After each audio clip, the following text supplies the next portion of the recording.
শিক্ষার্থী বন্ধুরা, আজকে আমরা যে বিষয়টি নিয়ে আলোচনা করব তা হলো রিগ্রেশন অ্যানালাইসিস। তোমরা এর আগে কোরিলেশন অ্যানালাইসিস এর লেকচার দেখেছো। আজকে আমরা রিগ্রেশন নিয়ে আলোচনা করব। এই রিগ্রেশন হলো একটা স্ট্যাটিস্টিক্যাল টেকনিক, যেটা দিয়ে আমরা দুইটা ভেরিয়েবলের মাঝে এভারেজ রিলেশনশিপ সেটা আমরা মেজার করি। অর্থাৎ এই রিগ্রেশনটা ইউজ করা হয় মূলত একটা ভেরিয়েবলের জানা মানের উপর ভিত্তি করে অন্য একটা ভেরিয়েবলের ভ্যালু এস্টিমেট করার জন্য বা প্রেডিক্ট করার জন্য। তোমরা জানো যে দুই ধরনের ভেরিয়েবল আছে, একটা ইন্ডিপেন্ডেন্ট ভেরিয়েবল আর একটা হচ্ছে ডিপেন্ডেন্ট ভেরিয়েবল। তো ইন্ডিপেন্ডেন্ট ভেরিয়েবল হলো যে ভেরিয়েবল অন্য ভেরিয়েবলের উপরে কোনো ধরনের ডিপেন্ডেন্সি নাই, তার অর্থাৎ ডিপেন্ড করে না।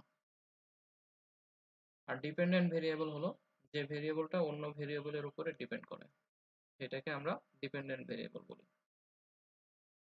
তো রিগ্রেশনের মেইন যে পারপাস সেটা হচ্ছে আমরা ডিপেন্ডেন্ট ভেরিয়েবলকে এক্সপ্লেন করতে চাই ইন্ডিপেন্ডেন্ট ভেরিয়েবলের মাধ্যমে, বা আমরা প্রেডিক্ট করতে চাই যে ইন্ডিপেন্ডেন্ট ভেরিয়েবলের চেঞ্জের সাথে ডিপেন্ডেন্ট ভেরিয়েবলের কি পরিমাণ চেঞ্জ হচ্ছে, তার যে এভারেজ একটা মেজার বা এভারেজ একটা রিলেশনশিপ, এই রিলেশনশিপটা আমরা দেখাইতে চাই। এটা আমরা এই রিগ্রেশনের মাধ্যমে করব। The usual purpose of regression analysis is to explain and predict the changes in the magnitude of a given variable in terms of one or more variables. এখানে এক বা একাধিক ইন্ডিপেন্ডেন্ট ভেরিয়েবল থাকতে পারে। ডিপেন্ডেন্ট ভেরিয়েবল একটাই থাকবে, কিন্তু independent variable একের অধিক থাকতে পারে। The variable to be explained is called the dependent variable. অর্থাৎ যে ভেরিয়েবলকে আমরা এক্সপ্লেইন করব, অর্থাৎ যে ভেরিয়েবলের আমরা প্রেডিক্ট করতে চাই সেটাকে আমরা বলবো ডিপেন্ডেন্ট ভেরিয়েবল। আর এটাকে সাধারণত y দিয়ে ডিনোট করা হয়।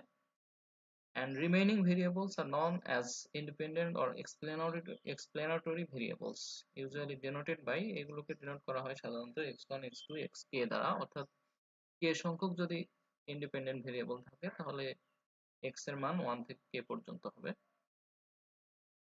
For example, y may denote the yield of a crop, and x1 and x2 the associated rainfall and temperature respectively.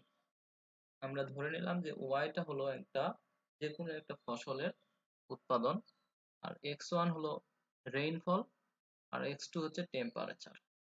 যেহেতু ফসলের উৎপাদন নির্ভর করে বৃষ্টিপাত এবং টেম্পারেচারের উপরে, আরো অনেকগুলো ফ্যাক্টর আছে যেগুলো উৎপাদনের সাথে রিলেটিভলি রিলেটেড। তো যাই হোক, আমরা এখানে দুইটা ফ্যাক্টর নিয়ে দেখাচ্ছি, যে একটা হলো রেইনফল আর একটা টেম্পারেচার। রেইনফল এবং টেম্পারেচারের উপরে যে কোনো ফসলের উৎপাদনটা ডিনোট করে। আমরা এখানে y কে ডিনোট করব, অর্থাৎ ফসলের উৎপাদনকে। predict the value of y when x1 and x2 have specified values. যখন x1 এবং x2 এর মান যখন আমাদের জানা থাকবে, তখন y এর মান কি হবে এই ধরনের আমরা প্রেডিকশন করব এই রিগ্রেশনের সাহায্যে। আর রিগ্রেশনের মেইন কাজ হলো প্রেডিকশন।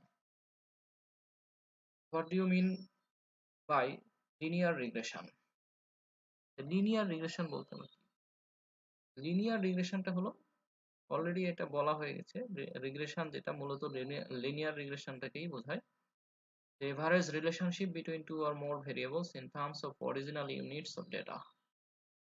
যদি অন্যভাবে আমরা বলি, regression is a technique to analyze and estimate the influence of independent variable on dependent variable.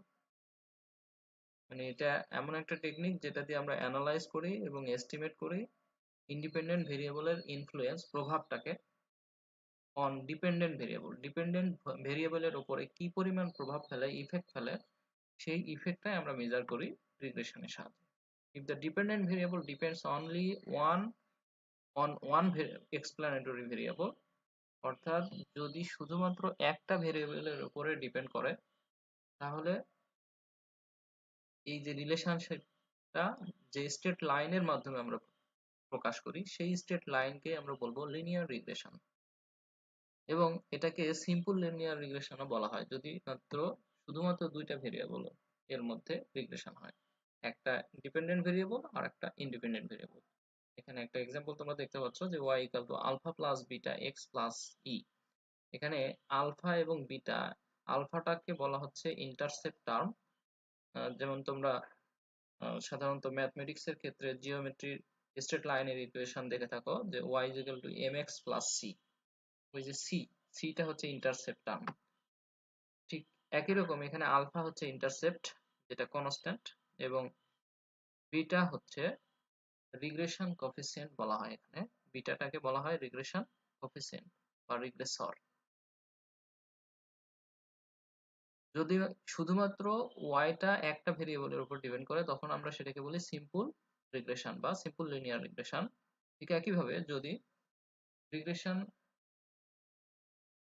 যে কোনো রিগ্রেশনের ক্ষেত্রে ডিপেন্ডেন্ট ভেরিয়েবল ওয়াই যদি একাধিক ভেরিয়েবলের উপর নির্ভর করে দুই বা দুইয়ের অধিক, তাহলে সেই রিগ্রেশন লাইনকে আমরা বলবো মাল্টিপল রিগ্রেশন ইকুয়েশন বা multiple regression model. Regression analysis এটা একটা টেকনিক, এটা আগেই বলেছি আমি অলরেডি, এটার ডেফিনেশন তোমাদের দেওয়া হয়ে গেছে। এবং লিনিয়ার রিগ্রেশন মডেল এটাও বলা হয়েছে, লিনিয়ার রিগ্রেশন যদি দুইটা ভেরিয়েবলের মধ্যে লিনিয়ার রিগ্রেশন লাইন অর্থাৎ একটা স্ট্রেট লাইনের মাধ্যমে যদি কোনো রিলেশনশিপটা ম্যাথমেটিক্যালি প্রকাশ করা যায় তাহলে সেই লাইনটাকে আমরা বলবো লিনিয়ার রিগ্রেশন মডেল বা লিনিয়ার রিগ্রেশন লাইন। তোমরা এখানে দেখতে পাচ্ছ যে রিগ্রেশন এই টেকনিকটা কি করে, মূলত এস্টিমেট করে the value of Y, expected value of Y given X, অর্থাৎ এক্স এর জানা মানের উপর ভিত্তি করে ওয়াই এর যে মান বের করার যে টেকনিক সেটাই হচ্ছে রিগ্রেশন। তো এক্ষেত্রে এখানে আমি লিনিয়ার রিগ্রেশন মডেলের ক্ষেত্রে একটা টার্ম আছে যেটাকে আমরা বলি র্যান্ডম এরর টার্ম। এই র্যান্ডম এরর টার্মটা মূলত তোমরা একটু পরে দেখতে পাবা। যদি আমি স্ক্যাটার প্লট করি এবং সেখানে একটা স্ট্রেট লাইন ড্র করি তাহলে দেখতে পাবা যে স্ক্যাটার যে ডটগুলো, স্ক্যাটার পয়েন্টগুলো স্ট্রেট লাইন থেকে যে পরিমাণ ডিস্টেন্সে থাকে সেই ডিস্টেন্স গুলোকে আমরা সাধারণত র্যান্ডম এরর টার্ম বা বলা হয়, বা এরর টার্ম শুধুমাত্র। তো এখানে তোমরা দেখতে পাচ্ছ যে এক্সপেক্টেড ভ্যালু নেওয়ার পরে আমরা শুধুমাত্র আলফা প্লাস বিটা এক্স পাচ্ছি, কারণ হচ্ছে এক্সপেক্টেড ভ্যালু অফ বা ইআই এটার মান 0 হয়। তাই expected value of Y given X is equal to alpha plus beta X. But আমরা দেখতে পাচ্ছি যে all values of y do not fall on the straight line, কারণ আমি একটু আগে বললাম যে স্ক্যাটার যে ডট গুলো আছে, পয়েন্ট গুলো আছে, সেই পয়েন্ট গুলো থেকে স্ট্রেট লাইনটা একটু দূরে অবস্থান করে।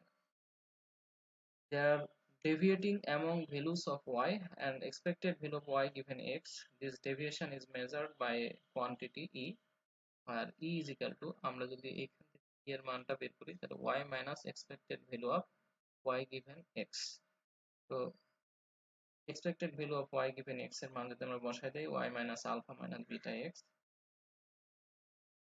সেখান থেকে আমরা পাই y is equal to alpha plus beta x plus e। আমরা যদি y টাকে বাম পাশে নিয়ে আসি বাকিগুলো ডান পাশে রাখি। This model is called simple linear regression model where alpha and beta are population regression parameters। এখানে রিগ্রেশন প্যারামিটার বলা হয়, যেটা আগেও বললাম আমি, আলফাটা হচ্ছে ইন্টারসেপ্ট টার্ম আর বিটাটা হচ্ছে রিগ্রেশন কোএফিসিয়েন্ট, যেটা রেট অফ চেঞ্জ মেজার করে of Y for a unit change in the value of X. অর্থাৎ এক্স এর এক ইউনিট চেঞ্জের ফলে ওয়াই এর কি পরিমাণ চেঞ্জ হবে সেটা মেজার করা হয় এই বিটা এর মাধ্যমে। Alpha is intercept term measuring the value of y in absence of x, and e is called random error component। অর্থাৎ x এর মান চেঞ্জ না হলেও যে মানটা সর্বদাই কনস্ট্যান্ট থাকবে সেটা হচ্ছে আলফা অর্থাৎ ইন্টারসেপ্ট টার্ম। আমরা simple linear regression, multiple linear regression দুটাই দেখেছি। এই রিগ্রেশন করতে গেলে কিছু আমাদের অ্যাজাম্পশন ধরে নিতে হয়, কিছু অনুমান আমাদের ধরে নিতে হয়, সেগুলো আমি এখানে দেখাচ্ছি। Dependent variable y is assumed to be normally distributed। তোমরা জানো নর্মাল ডিস্ট্রিবিউশন কি। আমরা এখানে ধরে নিই যে y টা হলো normal distribution. The explanatory variable is non-random। explanatory variable যেগুলো সেগুলো নন র্যান্ডম, অর্থাৎ এগুলোর মান আমরা জানি। The explanatory variables are uncorrelated। অর্থাৎ যদি দুইটা explanatory variable হয় ইন্ডিপেন্ডেন্ট ভেরিয়েবল, যেমন x1 x2, এটা মাল্টিপল রিগ্রেশনের ক্ষেত্রে, তাহলে x1 এবং x2 এর মাঝে কোনো কোরিলেশন থাকা যাবে না। There is no measurement error in measuring the explanatory variables। The random error term, তো আগেই বলেছি আমি, expected value of ei হচ্ছে 0 হয়, expected value of ei square সেটা হচ্ছে সিগমা স্কয়ার, এবং expected value of ei is equal to 0।